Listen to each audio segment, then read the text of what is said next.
Sesta corsa, riservata a cavalli di 4 anni, 11 al via sul doppio chilometro, 1 Duty Free Beat, 2 Dabi Etoile, 3 Dolce Stella, 4 Danilo AG, 5 Donuts, 6 Drake B, seconda linea, 7 Dalida Ban, 8 Dora Leo, 9 Dorotea Trio, 10 Dali del Ronco, 11 Dior Ducras. Favore in chiusura per Donuts, numero 5 Roberto Vecchione, macchina che stacca con la velocità iniziale proprio di Donuts, che va a condurre nei confronti di Dolce Stella. Più indietro in terza posizione si mantiene Dabi Etoile davanti a Duty Free B, primi 200 in 15,4. Passaggio davanti alle tribune con il leader Roberto Vecchione con la favorita Donuts che si trascina Dolce Stella. All'esterno c'è la progressione da parte di Dalì del Ronco che dopo 400 metri sbotta però di galoppo. Numero 10 Dalì del Ronco squalificato. Di Dior Ducras che a sua volta si porta a ridosso di Donuts.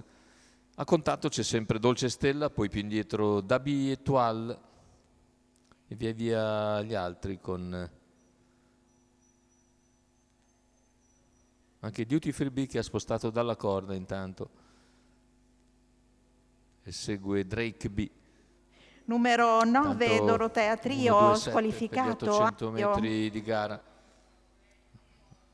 Qualifica anche per Dorotea Trio. Si mantiene sempre in vantaggio Donuts che per il momento sta cercando di moderare il ritmo. Completa in 19,3 il primo chilometro di gara.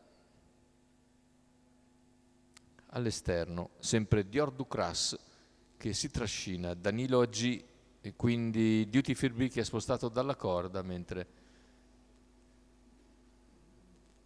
all'interno vanno sempre Dolce Stella e Dabi Etoile seguiti da Drake B.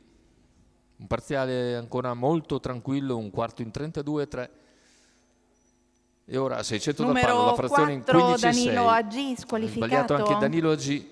Si mantiene in vantaggio Donuts, all'esterno di Ducras lungo la corda Dolce Stella, poi Dabi Etoile, ancora Duty Free B. Numero 7 intensifica la propria azione all'esterno Dior Ducras che tenta di agganciare Donuts, non bellissimo sull'ultima curva.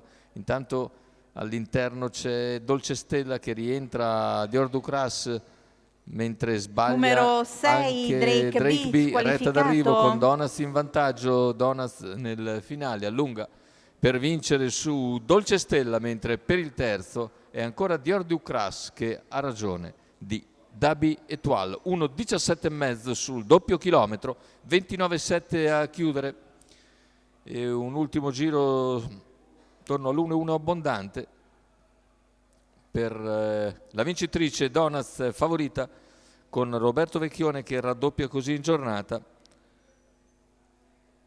Il training è quello di Holger Ehlert che a sua volta raddoppia per conto del signor Mariano Palagi.